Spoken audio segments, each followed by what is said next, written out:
Generation X.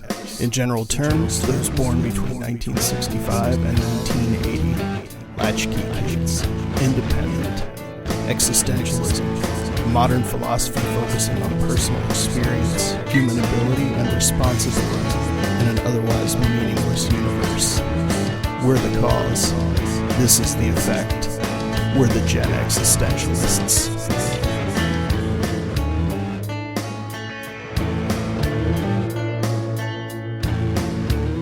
Welcome in, my friends, to the Gen-X-istentialist podcast. My name is Scott. And I'm Bunny. And we are here to tickle your fancy with things of a Gen X nature for approximately the next 20 minutes or so, although the shows have been going a little long, which is kind of cool, but, you know, just we'll say 20 to 25 minutes at this point.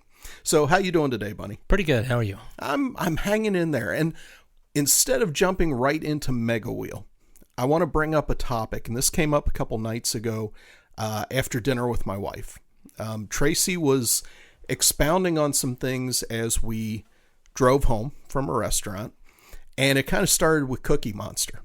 And the realization when she was a child that Cookie Monster, whenever he ate cookies, just crumbled them up, crumbs went flying everywhere, and she had the realization as a kid, none of those crumbs, none of those cookies were making it into Cookie Monster's belly. They were all just falling out of his mouth because he's a puppet.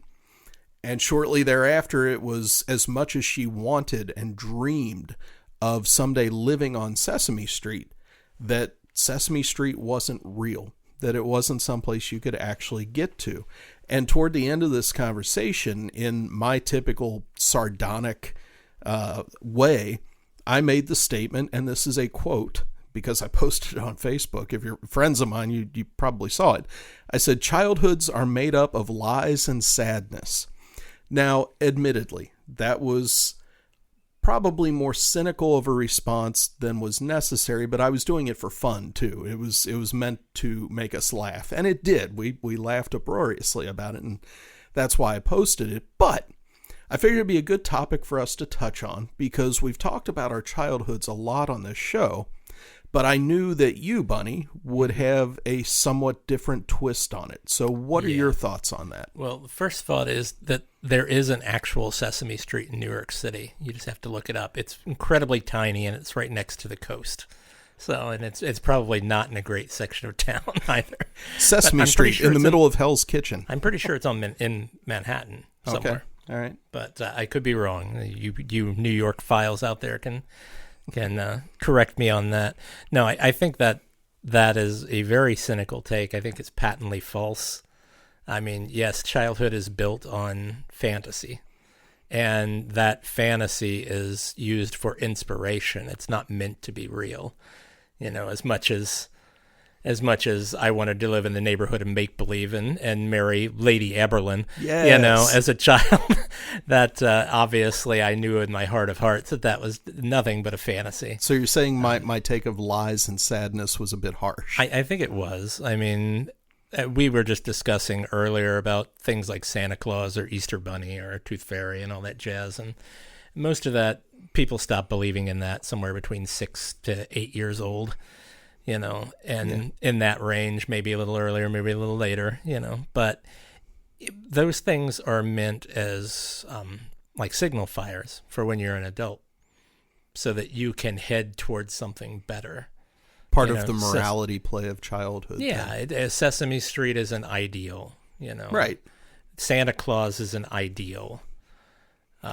You know, what are some of the other things that children believe in that, you know, that are big deal morality type things.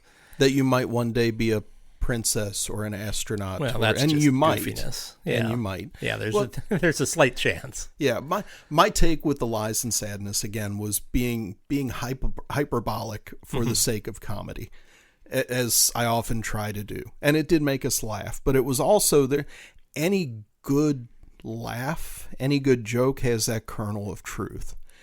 And I think a lot of people do take that out of childhood, that once they realize that there is no Santa Claus and things like that, it does darken their world and darken their Weltanschauung, and it just kind of affects everything they see. Like for us, both of us, we had great childhoods. Sure. I mean, no complaints at all.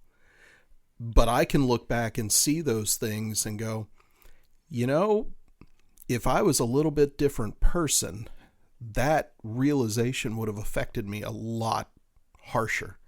It would have been a lot harder to take. I think there's a real, the millennials and the alphas and what have you, the Gen Zs and all that jazz, where there's still this sort of wild idea that utopia can exist.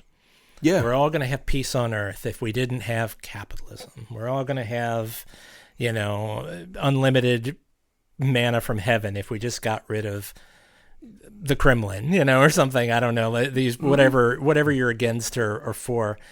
And that is a huge trap. I think that's a way to keep people. Yeah, I think it's a way to keep people down. Is this whole idea of like they keep striving for something that, quite honestly, is just not possible, not in our current state of affairs. But again, as you mentioned earlier, it's something to strive for. It is something to strive for, but then when you don't get it, you can't throw a tantrum. Well, and you can't have a breakdown, when you don't get that utopia in your lifetime. But I think you have to realize that as an evolutionary thing, no, you may not be alive to see it. Sure. But it's like, why not plant a tree even if you never get to rest in the shade of it? You also have to understand that trees take a long time to grow. Yeah, exactly. And you have to make peace with the fact that you will never sleep under the shade of that tree. Yeah. And that's hard for people nowadays. I've noticed that they don't kind of get the idea because and again, this is a Gen X thing. Mm-hmm. We grew up in the 80s where everything became kind of post-consumerism. It became, everything was throwaway. Mm-hmm. You buy the cheeseburger, throw the wrapper away. You read the news and throw it away. And it only accelerated with the internet and social media, where everybody's attention spans have become so short that, the idea of planting a tree and even thinking about it being as tall as you or being able to rest in its shade is such a foreign concept. Oh, planting a tree is way too much work. Yeah. Well, who does that? But it goes back to what we were talking about just before we started this session of like the Star Wars versus Star Trek. And the one thing I think Star Trek has above Star Wars as far as a kind of a theology, kind of a way of thinking, is that the human race in Star Trek has evolved and pushed society beyond capitalism. They never talk about money. They never talk about being able to afford medical costs. They never talk about being able to afford food. In the world of Star Trek, everybody's got a job. Everybody does their job. There aren't those weird survival needs because society has evolved past it, which I find fascinating. And I think it is possible, but we are so rooted in consumerism and in capitalism. That's an adult fairy tale. Well, you talked about kid fairy tales. Science fiction at its core, like hopeful science fiction at its core, is an adult fairy tale. It's something to strive for. It's another thing that gives you hope and tries to put you on a good moral compass. The only thing holding us back is greed. That's it. Maybe. And technology, of course. Yeah. I mean, we could debate that for hours. Mm-hmm. But I find that to be a fascinating thing, that it's such a core aspect of that sci-fi world, but it doesn't get talked about hardly at all. It's just kind of accepted. And I think that's the most fascinating thing about it, is that I've never read, and they may be out there, I've never read a critique of Gene Roddenberry's world building that focuses on that. And it would be just amazing, because you go to the Star Wars galaxy, the Star Wars universe, so much of it is about political intrigue and credits and who has versus who has not. Mm-hmm. And that counterbalance of everything that's so economics based and theologically based. And that just doesn't even have a point in the Star Trek universe. Right. I just find that fascinating. Heading back to Sesame Street real quick, I think it might even behoove us to bring in someone who has children to talk about this kind of a subject, because I think that's kind of the point, is that you watch Sesame Street when you're a child. Yeah. And that leads you toward a better moral grounding, let's say, or towards some dreams that you can strive for. Yeah. And then you bestow those on your children. And your children watch other things, like, I don't know what's big now, what, Paw Patrol or something on Bluey. Doc McStuffins. Like yeah, whatever that is. And then they will do that in... It's planting a tree. A child is planting a tree. Planting a tree is planting a tree. I mean, your children are trees. Yes, you're creating something for the future, and that's going to take one more step forward in a better direction, you hope. You hope. If you did the right thing and you introduced it to the right influence and you watered it and you took care of it like a tree. Don't forget to water your children. That's right. Put them in the bathtub every once in a while. That's something that I think will help people head toward a better future. Yeah. Yeah, you've got to be present here now, but always recognize the ramifications of your decisions. Sure. For the future. So spin that wheel, baby. Spin that wheel. We will spin Mega Wheel the Magnificent and see what she gives us. We're still at around 1,500 questions on here. Mm-hmm. Yeah. And this is still the family-friendly Mega Wheel. Yes, always. Because we're trying to reach that, young audience. I swear to you, sometimes Mega Wheel is listening to our conversations and she just responds with a just chef's kiss of a question. So, Bunny, is it moral to spend money on luxury items when people around the world are suffering from poverty? And I'll show it to you. Yeah. That's the question. Absolutely. Why not? But there are children in Ethiopia that have no food. Well, that's a good problem for Ethiopia to solve. I hate to be like that. Here I am. I'm going to be the bad guy. This is going back decades. Here comes the Ethiopian Palpatine here. Sorry. No, it's one of those things we talked about in a past episode some weeks back, how this sort of pathological altruism, or this pathological empathy that is like the new doctrine, the new dogma of the world now, forces people into these situations where they feel like they're committing some sort of mortal sin if they're not taking on the pain and the weight and the misery of everyone around the world. Yeah. Here's the thing. We do live in a capitalist society. And let's just say currently you make more money than I do. So am I going to resent you for buying an extra base to go with your 38 other bases that you have in the room here? There are not 38. While children are starving just down the road. I wish there were 38 bases in here. Well, and if there were, I would donate one. To a starving child so you could chew on it. Yeah. Only one. Hey, you might be able to club a gazelle over the head with that base and eat for a week. They could take the strings off and use them to tie traps and stuff. I work with a lot of very, very wealthy clients. I'm sure, yeah. Very, very wealthy, like multi-millionaire clients. And one thing I've learned from working with these people are they're just like you and me, except they have a lot more money. And the majority of them have this idea that you can do more. If you have more money, you can do more good in the world than you can if you're just scraping by. You can't make the kind of huge positive changes in the world that someone who can drop a couple of G's to solve a problem can. Yeah. So people out there, do what you want with your money. That's your job. That's your moral question, what you want to do. And it's, don't feel bad. It's nobody's business what you do with your money. You can donate half of it to causes you believe in. Yeah. You can adopt children. You can squirrel it all away and sit on it like a big dragon, and sit on your hoard. It makes no difference to me, as long as you're not out causing mischief and mayhem among the populace, then it's your money. You do you. So that's me. That's kind of how I feel too. If you're using your money and your influence to actively subjugate or steal or cause strife in other people's lives, that's a whole different thing. And usually when you're talking about folks that can do that, you're talking about the insanely rich people. I think folks that have a couple $100,000 or even $1 million at this point, being a millionaire isn't what it was in the 80s. It's because the economy has changed.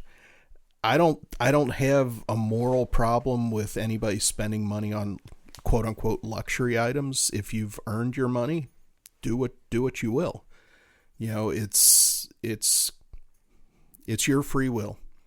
Live your life, do your thing, and kind of like what you said, don't hurt other people. As long as you don't hurt other people, then you're fine. If you own a corporation that has suicide nets outside the windows, or you're teaching 5-year-olds how to stitch leather shoes, you're probably one of those bad millionaires. Yeah. But I will say that 90% of the ultra rich people that I've made acquaintances with, worked with, visited, what have you, they're not like that at all. I mean, right. They're out and sure, they might take 10 vacations a year, and that's something to, of course, be jealous about. But when they're out there spreading that money, they're spending it on local economy. Everybody's benefiting from them throwing their money around like seed. Yeah.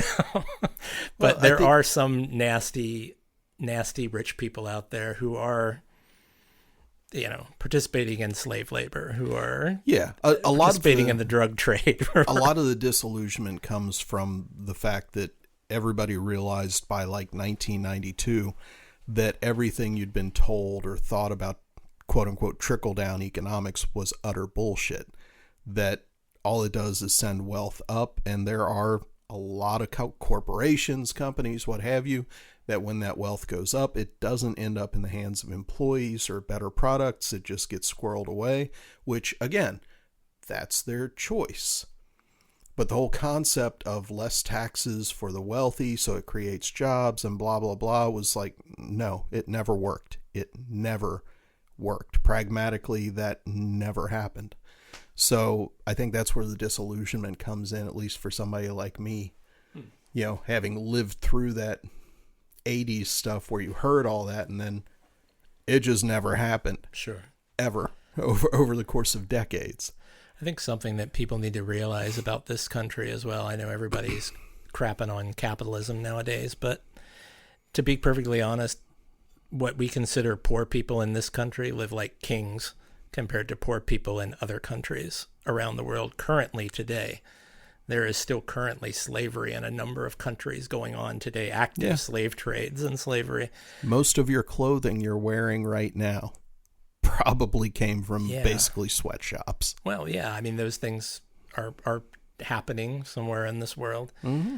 And that people come here by the droves, obviously, to have a shot at making their way out of poverty. And I would say at least probably if you started off in poverty and you really work at it, at least 50% of those people can claw their way out of that. Yeah. And when you're coming from another country where poverty really means poverty, like sleeping on a mattress on a dirt floor, somewhere, this place is the land of milk and honey. It's every little step up it's that growing the tree thing. Right. Maybe you won't be rich. Maybe your kids won't be rich, but give it a couple of generations and you will be more wealthy than you ever could have been if you stayed where you were. Yeah, absolutely. So, And the thing is, the people that do that typically do spread that money. Sure. Do create other jobs and try and spread that wealth because they've been able to do it. That's something that I don't think people think about when they immediately think rich people, and they think, oh boy, it's some Mr. Burns style like miser who lives in a giant castle hidden away from everybody and never shares anything. Rich people spend money all the time. They invest in the stock market. They grow the stock the market GDP of the company or benefits the country. Them. Well, sometimes, but it spreads it around. It benefits the companies that they invest in. They give money to startups. They do startups. They run businesses that employ hundreds of thousands of people. I mean, the company you're currently at is a multinational company run by, I'm sure, billionaires, that own that company.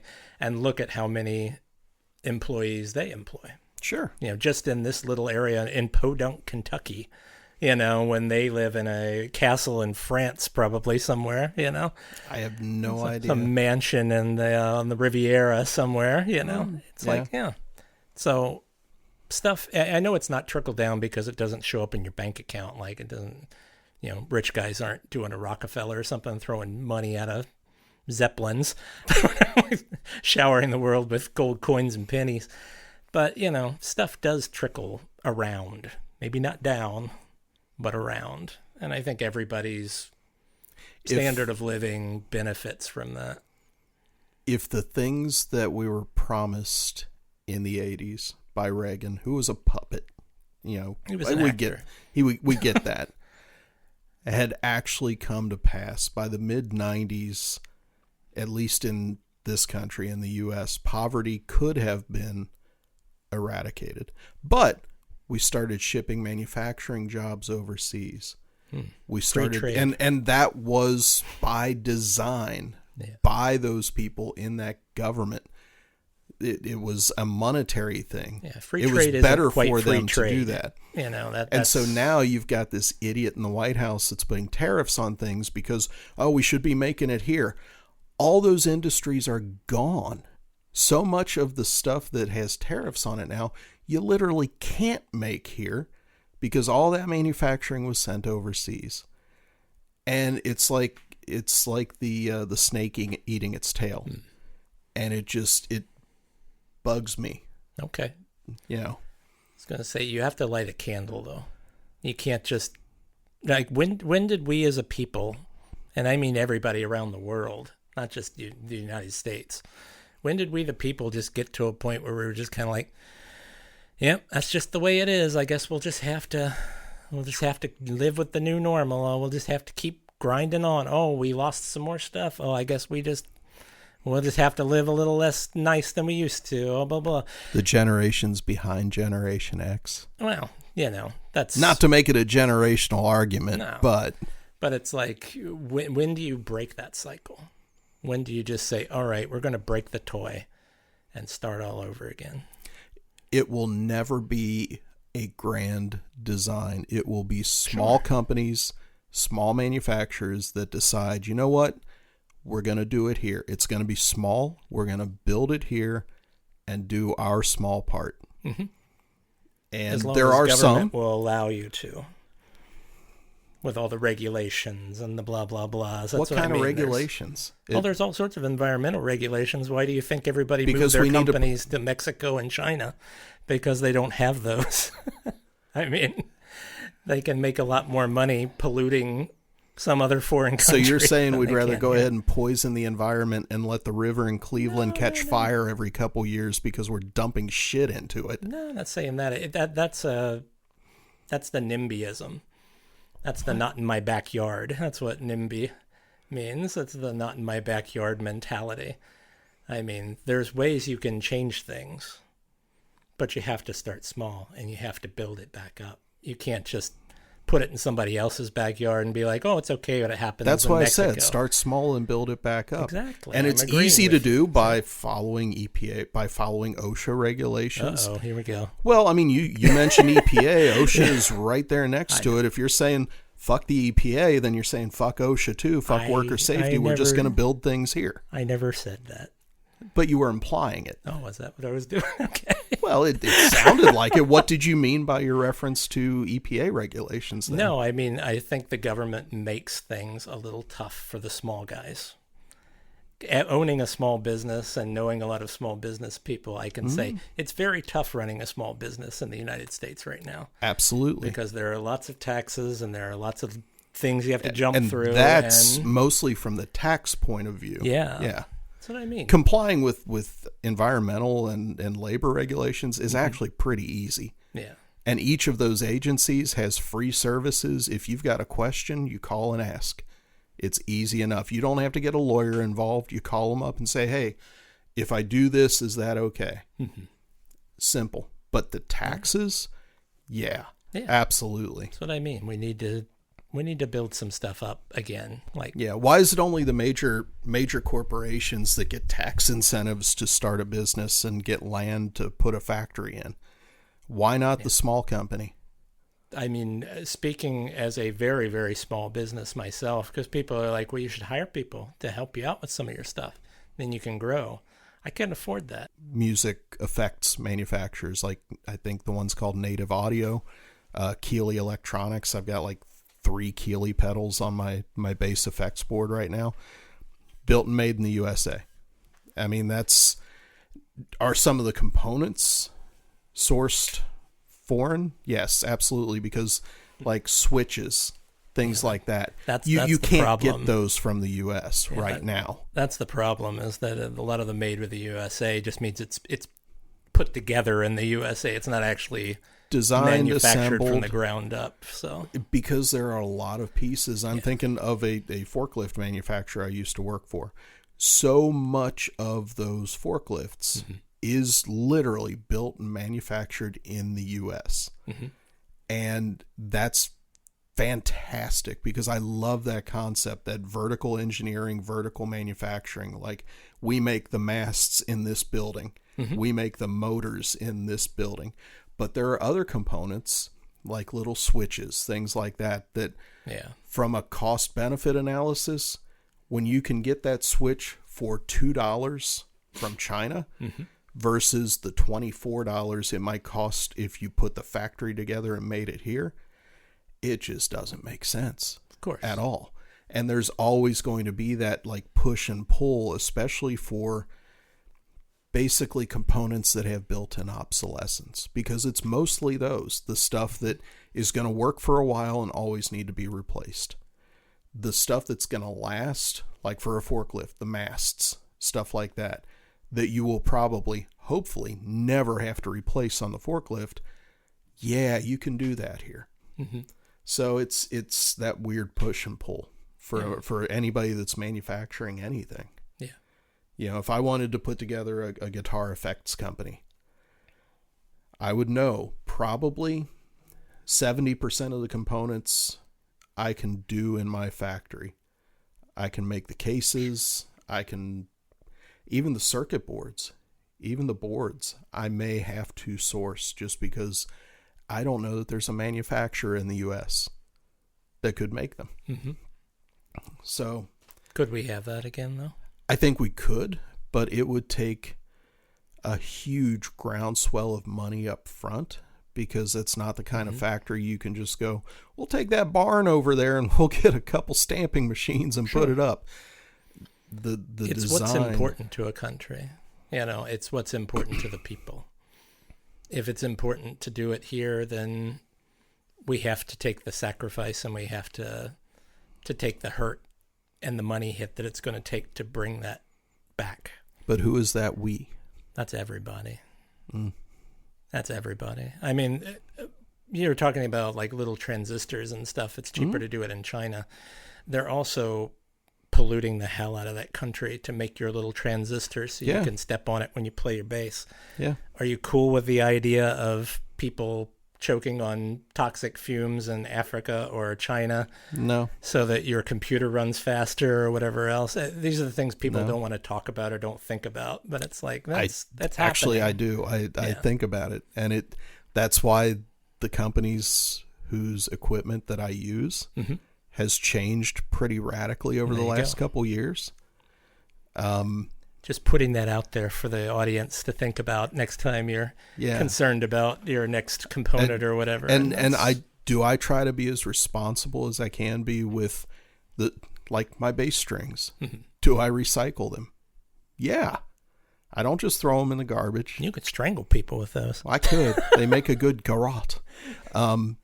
You know, that is part of the thought process. You know, when we buy products in the store, is the packaging recyclable?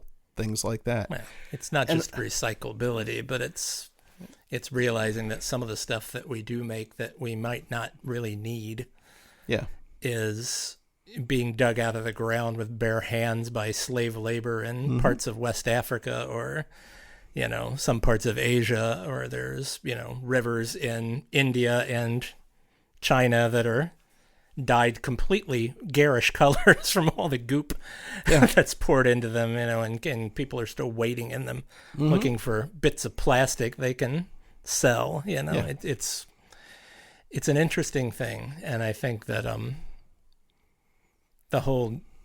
the U.S. in general needs to look at their NIMBYism in that respect, where it's unacceptable that they build that mental asylum in my backyard, but if they build it in the next town over where the poor people live, that's great. Yeah. Because I don't have to deal with it. And that kind of stuff happens a lot. Drug treatment centers especially. Oh, yeah. Get those big town hall meetings like, oh, we can't have that here. It'll bring, quote unquote, the wrong element here. Yeah. But it's okay if it happens over there. Sure.